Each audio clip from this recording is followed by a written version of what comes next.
السلام علیکم، زیر بحث میں خوش آمدید۔ میں ہوں ثانیہ چودھری اور میرے ساتھ ہیں سینئر صحافی ممتاز تجزیہ کار اور پاکستان ٹوڈے کے ایڈیٹر محترم عارف نظامی صاحب۔ ناظرین، آج کل ہر طرف سیکیورٹی اداروں اور خفیہ ایجنسیز کے کردار پر تنقید کی جا رہی ہے۔ اس کی ایک وجہ تو حالیہ واقعات ہیں۔ یہ تنقید کس حد تک درست ہے، آج کے شو میں اس پر بات ہوگی اور ہم ان حالیہ واقعات کے ساتھ ماضی کے ان واقعات کی بھی بات کریں گے جو ان اداروں کے تاثر کو خراب کرنے کا باعث بنے، اور پھر ذکر ہوگا ہر جانب گونجتی کمیشن کی آوازوں کا، اور عارف صاحب سے پوچھیں گے کہ 1971 سے لے کر آج تک کتنے کمیشن اور انکوائری کمیٹیاں بنی، ان سب کا کیا انجام ہوا اور واقعات کے اصل حقائق عوام کے سامنے کیوں نہ آ سکے۔ عارف صاحب، پاکستان میں ہر طرف کرٹیسائز کیا جا رہا ہے ہمارے سیکیورٹی کے اداروں کو، اور اس بات کا احساس بھی ہے، آئی ایس پی آر کی طرف سے بھی 2 بار تشویش کا اظہار کیا جا چکا ہے، اور وہ یہ بھی کہتے ہیں کہ سلیم شہزاد کے مرڈر پر بھی کمیشن بننا چاہیے تاکہ حقائق سامنے آئیں، کیونکہ ماضی میں بھی ہمیں ایسے واقعات میں ملوث کیا جاتا رہا بیجا۔ تو کیا انہیں واقعی بیجا طور پہ ملوث کیا جاتا ہے؟ دیکھیے، یہ طوفان جو ہے تھم ہی نہیں رہا، اور ایبٹ آباد کے واقعے کے بعد سے اب تک، اور سلیم شہزاد صاحب کا اس کے بعد جو سانحہ ہوا، یہ میڈیا میں اور سیاستدانوں میں یہ کرٹیسزم بڑھتا جا رہا ہے، اور کیا یہ بغیر وجہ کے ہے؟ یہ سوچنا پڑے گا کہ آیا آئی ایس آئی کو واقعی ملوث ہے سلیم شہزاد کے کیس میں، اس کا کوئی ہمارے پاس ثبوت تو نہیں، وہ تو کہتے ہیں نہیں، لیکن جس انداز سے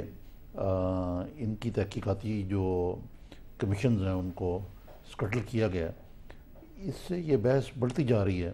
کہ آیا ہمارے جو سیکورٹی ادارے ہیں یہ اپنے آپ کو سکروٹنی کے لیے رکھنے کو تیار ہیں یا نہیں ہیں۔ اچھا عارف صاحب، پہلے بھی تو ایسا ہوتا تھا، بہت سے جو پولیٹیکل پرسنالٹیز تھیں ان کو بھی صحافیوں کے مرڈر بھی ہوتے رہے اور تب بھی ایجنسیوں کے ملوث ہونے کی بات کی جاتی رہی، لیکن صحافتی حلقے اس قدر متحد اس سے پہلے نہیں تھے، اس کی کیا وجہ ہے؟ دیکھیے، یہ کوئی نئی بات نہیں ہے۔ آپ دیکھیں، مثلاً یہ ہے کہ اس سے پہلے عمر چیمہ صاحب ہیں، ان کو جس طریقے سے ذلیل و رسوا کیا گیا، اور جرنلسٹ ہیں جو مارے گئے ہیں اور وہ ان ایکسپلینڈ رہے ہیں، اور اس میں کچھ تو معاملہ یہ ہے کہ ماحول بدل گیا ملک کا، جو ہمارے میڈیا وہ آزاد ہے۔ دوسرے یہ ہے کہ جو دنیا بدل گئی ہے لیکن یہ لوگ نہیں بدلے،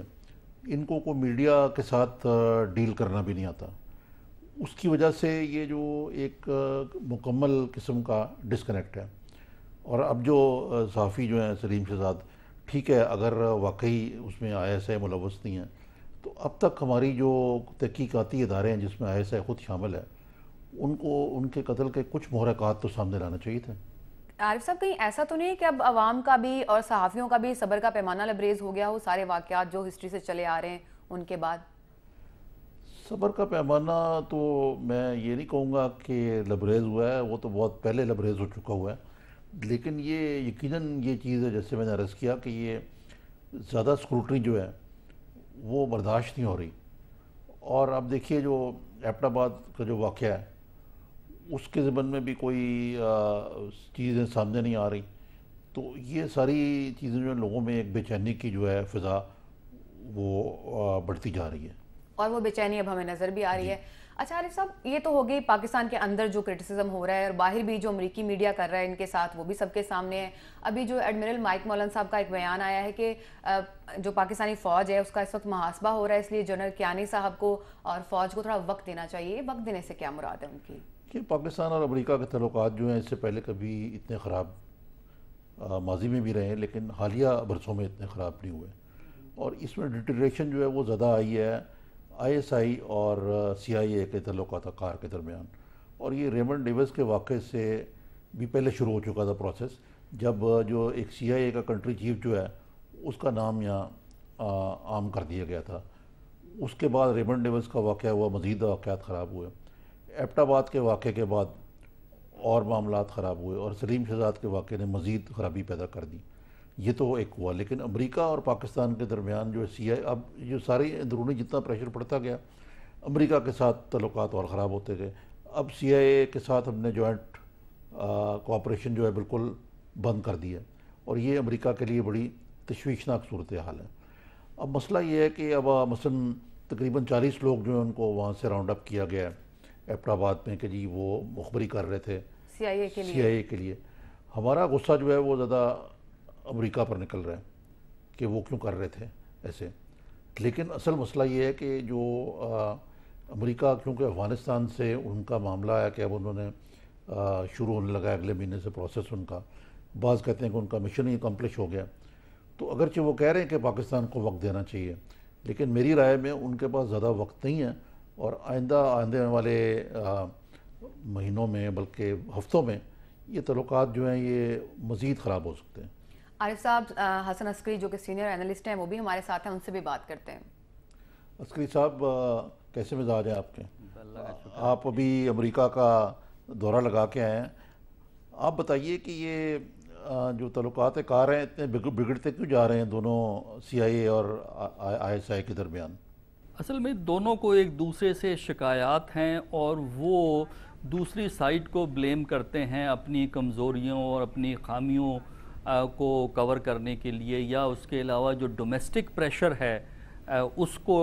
ڈیل کرنے کے لیے. جس طرح پاکستان میں اس وقت ہم دیکھتے ہیں کہ فوج پہ, انٹیلیجنس ایجنسیز پہ ڈومیسٹک پریشر ہے, امریکہ میں بھی وہاں پہ ڈومیسٹک پریشر ہے. اس کی وجہ سے وہ اپنا غصہ جو ہے وہ پاکستان کی اداروں پہ نکالتے ہیں. پاکستان کے اداروں نے یہ کیا کہ 2 مئی کے واقعے کے بعد پہلے تو کوشش یہ کی کہ یہ سارا ایشو جو کہ جس کا ٹارگٹ فوج اور آئی ایس آئی تھی کہ انہوں نے کیوں اس کو ڈیٹیکٹ نہیں کیا, انہوں نے سوورینٹی کا ایشو بنایا. سوورینٹی کا ایشو کچھ ایسا پھیلا کہ اب وہ سوورینٹی کا ایشو بھی ہے اور فوج پہ بھی کرٹیسزم ہے. تو یہ دونوں کی مشکلات ہیں, لیکن میرا اپنا خیال یہ ہے کہ امریکہ اور پاکستان کے تعلقات اس پوائنٹ پہ نہیں آئیں گے جسے ہم بریکنگ پوائنٹ کہتے ہیں, شکایات اور تلخیوں کے باوجود, کیونکہ دونوں کے پاس کوئی پلان بی نہیں ہے. یعنی امریکہ کے پاس کوئی ایسا فی الحال راستہ نہیں ہے کہ پاکستان کو مکمل طور پہ چھوڑ دے, اور پاکستان کی بھی کچھ مجبوریاں ہیں جس کی وجہ سے تقریروں کے باوجود ہماری فوج اور ہماری سول جو گورنمنٹ ہے وہ امریکہ سے تعلقات کو ایک محدود پیمانے پر رکھے گی.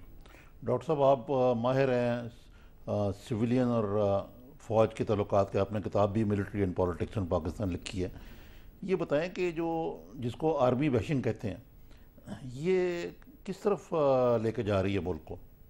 دیکھیے, جو یہ آرمی بیشنگ کا ٹرینڈ ہے جو ہمارے کچھ سیاسی حلقوں نے اختیار کیا ہے اس سے کوئی حاصل نہیں ہوگا, لیکن ہمارے ہاں کچھ سیاسی لیڈران کو یہ خیال پیدا ہو گیا ہے کہ اس وقت فوج اور انٹیلیجنس ادارے مشکلات میں ہیں, لہٰذا جانے نہ پائے اور اس پہ ہم دباؤ بڑھائیں گے تو سویلین پرائمیسی اسٹیبلش ہوگی. یہ غلط فہمی ہے. پروپیگنڈے سے سویلین پرائمیسی اسٹیبلش نہیں ہوتی. سویلین پرائمیسی کے لیے 2 چیزوں کی ضرورت ہے. پہلے تو یہ ہے کہ ہمارے جو سیاسی ادارے ہیں اور سیاسی جماعتیں ہیں, جس میں خاص کر 2 بڑی جماعتیں ہیں ہماری, جب تک وہ ایک کریڈیبل سویلین آلٹرنیٹیو نہیں کریٹ کرتی سویلین پرائمیسی نہیں اسٹیبلش ہو سکتی, اور اس وقت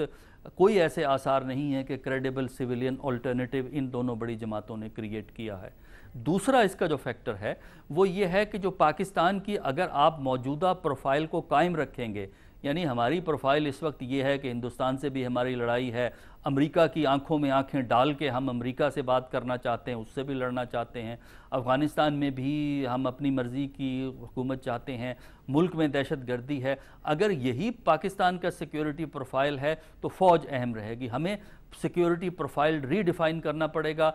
اپنے ارد گرد امن پیدا کرنا ہوگا, اس کے بعد پھر آپ سویلین سپریمیسی کی بات کر سکتے ہیں. ڈاکٹر صاحب لیکن آپ کو معلوم ہے کہ جو ہماری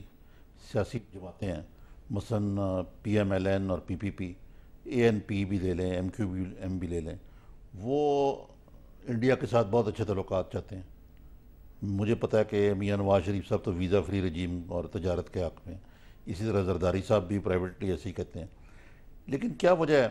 کہ یہ جو بنیادی طور پہ جو حکومت ہے اس نے جو خارجہ پالیسی کے سارے جو اور سیکورٹی کے سارے معاملات ہیں وہ فوج کو ایک قسم کا آؤٹ سورس کر دیے ہوئے ہیں, تو آیا اس میں زیادہ قصور سیاستدانوں کا ہے یا یہ فوج کی پرائمیسی جو ہے فوج نے خود قائم کی ہوئی ہے, یا یہ بات ہے کہ یہ نہیں چاہتے کہ کوئی ایسی چیز کی جائے جس سے دوبارہ مشرف ٹائپ کی صورتحال پیدا ہو اور ان کی چھٹی ہو جائے؟